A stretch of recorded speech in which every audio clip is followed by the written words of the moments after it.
Додека низ државата во поедини општини актуелните градоначалници јавно ги истакнуваат своите кандидатури за втор мандат, на истокот речиси не протекува никаква информација со кои имиња политички блокови ќе ја бијат битката на престојните локални избори.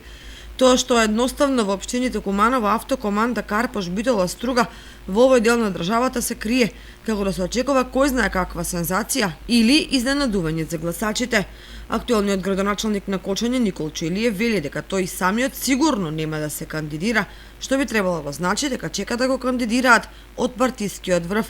Нормално, доколку сметаат дека одговорил на функцијата во изминатите 4 години, дека ја заслужува довербата на партијата и дека може да победи. Каква улога овој пат ќе одигра тоа што се представува како надпартиски градоначалник, веројатно ќе се оценува во СДСМ.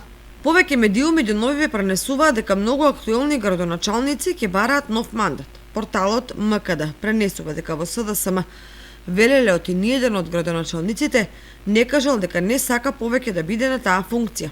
Мнозинството од нив веќе поднеле кандидатури. Сепак извршниот одбор на СДСМ не може да ги игнорира ниту партиските кадри пријавени преку општинските организации. Меѓутоа, од општинската организација се уште не се објавува дали се во оптек имиње на чисто партиски кандидати или едноставно се чекаат инструкции од врхушката.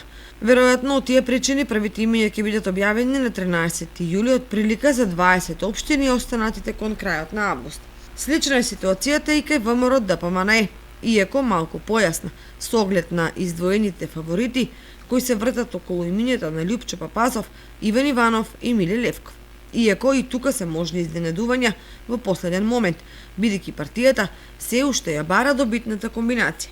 Неофицијално од партискиот врв во изминатиот период се преговарало со повеќе локални бизнисмени, што би можело да значи дека во игра може да влезе и непартиски кадар.